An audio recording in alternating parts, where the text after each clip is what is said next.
اگلی کیفیت کاشف کی آئی ہے، بچہ کافی عرصے سے محنت کر رہا ہے، تو یہ لکھ رہا ہے کہ استاد محترم کا رات کو مراقبہ کرتے وقت جب میں سینے پر توجہ پہنچی تو مجھے ایک زور کا جھٹکا لگا اور پھر توجہ کا پتہ نہیں چلا، میں سو گیا تھا، باقی جسم کے حصے پہ توجہ نہیں کر سکا۔ تو یہ کوئی اچھی بات نہیں ہے کاشف، تھوڑا سا آپ کو رسپانسبل ہونا چاہیے، آپ کو ذمہ دار ہونا چاہیے کہ میں نے کیا کرنا ہے۔ آپ پوری زندگی ایسے تو نہیں گزار سکتے ہیں نا، تھوڑے سے میچور ہو کر عقل مندی کے ساتھ کرتے، سونا نہیں ہوتا۔ اور میں نے یہ بتایا ہے کہ یہ جھٹکا آپ لوگوں کو کیوں لگتا ہے، اس لیے لگتا ہے کہ جو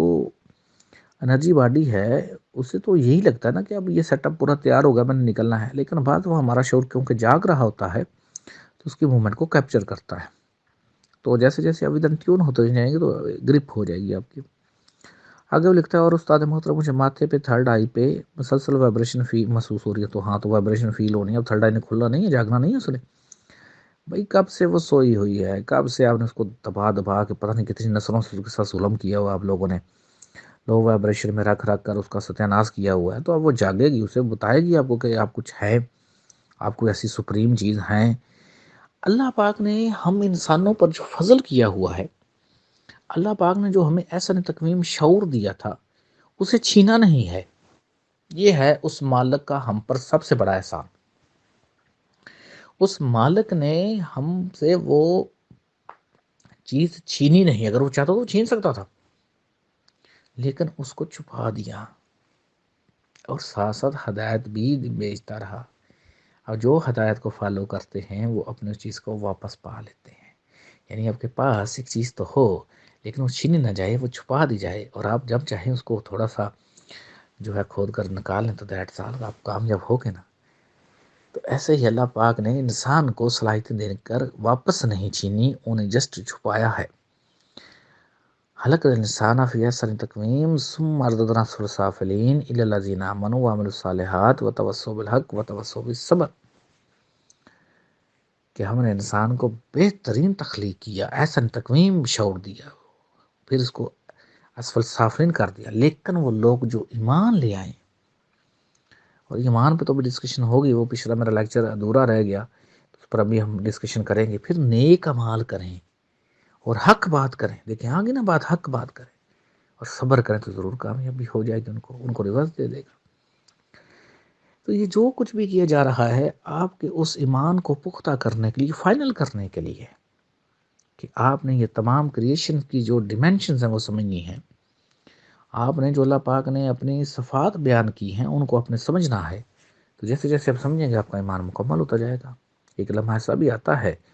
کہ بے شک جو مرضی ہو، پھر آپ اس بات سے پھر ہٹتے نہیں ہیں، آپ کامیاب ہو گئے، آپ کا ایمان پورا ہو گیا، یہی تو آپ سے نے سیکھنا ہے۔ ایک بات ذہن میں رہے، یہ عرفان خودی ہے، یہ کوئی چلے چماٹے نہیں ہے۔ شروع میں جب میں تھرڈ ایئر میں تھا تو اس وقت مجھے بس شوق سا پیدا ہوا، اور میں نے کچھ یہ چیزیں کی بھی، اس دور میں تو بڑی اچھی بھی لگتی تھی، ایون میں ایسی کمال چیز بنانے میں بھی کامیاب ہوا جس سے یہ جو حاضری حضوری کرتے ہیں جینون حاضری، ایسے یہ فراڈ نہیں ہے جیسے کوئی بندہ بیٹھ گیا اور میرے میں فلاں آ گیا، مجھ میں فلاں آ گیا، ایسے نہیں ہے۔ یعنی وہ جو بنائی گئی تھی اس میں وہ شہنشاہ جنات کی حاضری کرتے تھے، تو ایسے ہی بیٹھے تھے اور کافی حلوے پلوزرتے بھی کھایا کرتے تھے اور بڑے سوٹ بھی آیا کرتے تھے، تو ایک دفعہ ایسے ہی بیٹھے تھے، حاضری ہو رہی تھی، دادا حضور میں بس آئے اور کس نے بتایا جی شہنشاہ جنات کی حاضری ہوئی ہے، کون سا شہنشاہ جنات، اسی وقت بیچارہ بھاگ بھوگ گیا۔ ایسے ہی الو تنتر کی جو ہے چیزیں، بٹ ان کا بھی میرا کوئی موڈ نہیں ان پر کوئی آپ کو بتانے کو، لیکن دادا حضور نے یہ تمام چیزیں اور میری جو صندوقچی ہے یہ تھی اس سب کو پھر دریا برد کروا دیا تھا۔ اس وقت حالانکہ مجھے دکھ لگا کیونکہ کافی کام اچھا تھا ظاہری طور پر، بٹ اب میں سمجھتا ہوں کہ وہ کچھ بھی نہیں تھا، عرفان خودی بیہائنڈ ایوری تھنگ ہے، یہ کمال چیز ہے، یہ کمال امرت ہے، ایک ایسی چیز ہے کہ جس کا کسی کو ہی اس کا پتہ چلتا ہے۔ تو یہ تمام کی جو کفیات ہیں یہ پازیٹیو ہیں، بالکل اب آپ کی تھرڈ آئی اوپن ہوگی